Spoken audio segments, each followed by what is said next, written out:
r/AskReddit, what is a unique game you played as a child? We made up a game called camera tag, basically hide and seek, but it would have to be in the dark. And you have to have a camera. If you spot someone, you have to take a picture of them with the flash on. If they're in the picture, they get caught and they're out.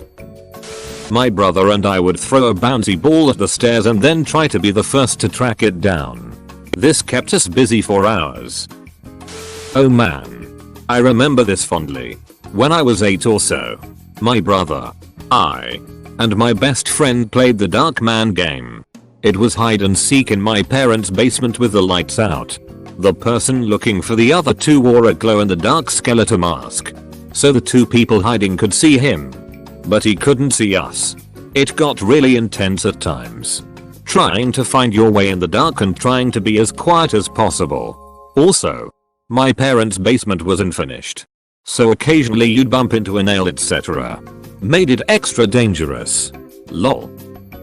Our signature game was Lozzaball, which went like this. Collect every ball in the house. So lots of tennis balls, bouncy balls, a few baseballs, etc. Scatter them in the playroom. Turn off the lights. Throw the balls aimlessly at each other in the dark until someone cries. Wholesome fun for everyone. Unfortunately, I was the youngest, so I was often the loser. It's not what it sounds like, but my cousin and I used to play the underwear game. We would go into her laundry room, which was in the basement with ample room, and both of us would grab someone's used underwear from the hamper. Then we'd fight each other trying to get the underwear over the other's head. Obviously it was disgusting and had to stop when someone caught us playing it. The bomb game. We threw a ball around, and if you got hit, you had to lie on the ground for 5 seconds before returning to the game. My sister and I and our brother, like cousins, would play this against our uncles, and although I'm pretty sure if we actually kept score, we kicked their asses. Eventually all the uncles and my dad joined in, and the youngest uncle joined the kids team. He told us he played the bomb game in high school. My younger cousins actually believed this, and we wanted him on our team anyway because he was more like the biggest kid. It eventually became a family tradition. Back in the day when my family actually saw each other. We played Ghost. One person is under a sheet trying to catch everyone else and all the lights are off. Usually takes place in the living room, so people are jumping around on furniture. There may have been 1 or 2 concussions because of this game. Lol. We used to play E.T. in the playground. We'd run about acting out scenes from the film. I had a brown parka, so invariably I'd get to be the lovable alien. Great times. We would play baseball in the street, but with a tennis racket, so we could blast the ball all over the neighborhood. Hide and seek in the dark. I'm sure I'm not the only one who's had fun playing that with siblings friends. I used to have fun outwitting my brothers. We'd play in the basement, and when they came down with the flashlight to look for us and went off into a room, I'd sneak onto the stairs they came down off the start and hide there. They'd never think to look there because there's nowhere to hide on the stairs, and they just cleared them when they came down. It was funny to watch them walking back and forth in front of the stairs trying to find us. Lol. Spotlight. It is basically hide and go seek, but with key differences. We would don dark clothing and or camouflage, hide in the forest at night, and then wait to be sought out, tracked by the person who was it. Tons of fun. We would take dad's snuff can full of rocks and tape it shut.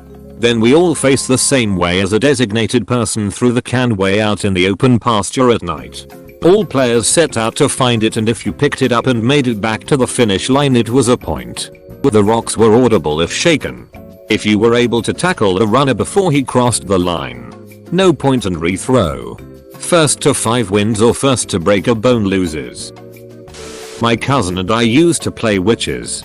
We basically made like a million poems about wishing harm on everyone we hate and would run around in the forest cursing them. We also did more wholesome stuff, like picking up twigs and leaves to put in our potion pots. The potions were also usually to curse people though. We didn't really have a name for it, but when we were on the playground for recess in elementary school, we would play this game where one of us would go about halfway down the tube slide, where it's just like one big hollow tube like what you'd see at a big water park. Just not as big obviously. and then someone else would slide down as fast as they could and try to dislodge the first dude. Usually he would fail. Then another would come down and try to dislodge the first two guys. Then another.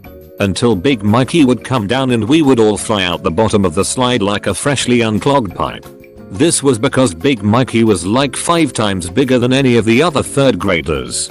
Oh yeah. I think we actually called it clog the pipe. Which sounds pretty gay now that I'm recalling it as an adult. Edit. Glad I'm not alone. When all 3 of my siblings were still young children, I'm the big brother of the family. We had a game where I'd do what was basically improv comedy for them. Kinda like SNL or Mad TV. They'd sit on the edge of the bed, and I'd perform using props and my imagination. I had one bit where I'd use mega blocks to create a crude handgun, and pretend I'm a cop. When I'd shout freeze, and draw my pistol, the gun's pieces would fly apart, leaving me with just the grip and a stunned look on my face. It slayed them every time. They'd just burst into laughter and tears. We were inadvertent LARPers. My friend lived on a mini farm. They had chickens, llamas, and goats, and his mom would make up Ziploc bags of Monopoly money and hide them all over the place. We would go out and fight imaginary bad guys and find the bags of money so we could upgrade our gear. I was a cleric, so I started with a staff which I upgraded to silver, duct tape on the ends, then later to metal. We hammered Mountain Dew cans as metal end pieces. We made suits of armor out of cardboard boxes which we upgraded similarly. The best was the road by his house. It was the river. And whenever a car would go by it would represent some sahugs, water monsters, jumping out. So we would come flying out of the bushes and start swinging our homemade weapons like crazy people. It was the early 90s in the middle of nowhere. Edit. Instead of answering everyone individually. TL. Doctor, we stayed in contact through high school. I went on an epic cross-country Amtrak trip when I was 16 with them. We drifted apart for about 15 years before reconnecting on Facebook. I made his mom cry good tears when I was able to tell her just how much he meant to me growing up. We used to play tomahawk tag with a Nerf foam tomahawk. It was just tag, but you could throw it and nail someone with it. I used to make tiny spaceships out of Lego and give their captains elaborate backstories. For a couple years I had a friend that did this too. And our politics storyline was epic. It was too bad my family had to move back to Street Louis. I wonder whatever happened to that kid.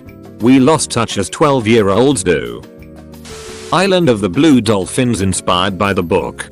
I'd build a little hut in the living room and collect abalone from the beach. They were shoes, and fight off packs of wild dogs played by stuffed animals. I'd make sure to spend a good portion of the day staring wistfully out towards the sea and weep for my dead brother and my people. My actual brother would try to play with me, but I'd be like, no, you can't. You're dead. I'd read the book every summer and get inspired to play again. The wolves in the trees belong to me. 3RD 4th grade. I had a wolf pack that lived in the forest near my school. Keep in mind that the forest was a line of 5-10 short pine trees in a line. The wolf pack was my pack and they all listened to me. And the popular girls would get so mad that they didn't have wolves. So I let them borrow a wolf for recess in exchange for coveted silvery pencils and erasers in the shape of fruit. Shake Shake Shampoo. Like a game of tag, but instead of being it after getting tagged, you're immobilized and have to wait until the it gets to immobilize everyone. When the last free person gets tagged, everyone shouts Viva while raising their hand. Last person to shout it becomes it. So it's called Shake Shake Shampoo because you have to shake your hips and run your hand through your hair as if you're shampooing it when you get tagged. Being the first one to get tagged sucks because you'll have to shake your hips till the end. In gym class occasionally we were allowed to play this game called line tag. Essentially, everyone would have to stay and move along the gym floor basketball volleyball lines, and the 1 or 2 people who were assigned to be it would have to run along the lines to tag people. If you were tagged, you had to sit down on the line where you were tagged, becoming a roadblock for other people. Loved that game. I'm a camp counselor and we play a game called Screaming Toes with our kids. We get in a circle and pick someone in the group's toes to stare at. Someone counts to 3 and on 3 you look at the person whose toes you were staring at. If that person was looking at your toes too, you both scream and you're both out. The kids love it. My grandpa had a bunch of old tires in his backyard. I liked to stack them and make a Batmobile out of them. My friend and I would rule Gotham, backyard, every day. Used to play Get Down MR President with my mates every now and then. Basically one of us would start the game by placing our hand to our ear, like we were Secret Service. Last one to realize is MR President and we all dogpile him. Our elementary school had a steep hill on part of the playground. So we would play a game that we invented called Best Falls. 5 or 6 guys would line up at the top of the hill. And another guy would be at the bottom of the hill. The guy at the bottom would ask the first guy at the top how he wanted to be killed. The guy at the top would say machine gun or bazooka or hand grenade. Then the guy at the bottom would make a big show of using that weapon on the guy at the top. While the guy at the top would make a big show of getting killed and falling and rolling down the hill. Then the guy who just got killed would stand at the bottom. And the thrower would go to the top. It was fun watching everybody leap into the air from explosions or jerk around as they were shot by multiple bullets and then roll down the hill. Everybody got the chance to be the shooter and the guy getting killed. And both were fun in their own way. We could eat up an entire recess playing Best Falls. For me, it was Lego golf that I would play in our carpeted basement. I'd make a small golf club out of Legos, using one of the flatter pieces as my club head, and hit one of the Lego tires around to different holes. I think I used the targets from the game Hyper Dash for holes. My cousin had an awesome collection of baby dolls.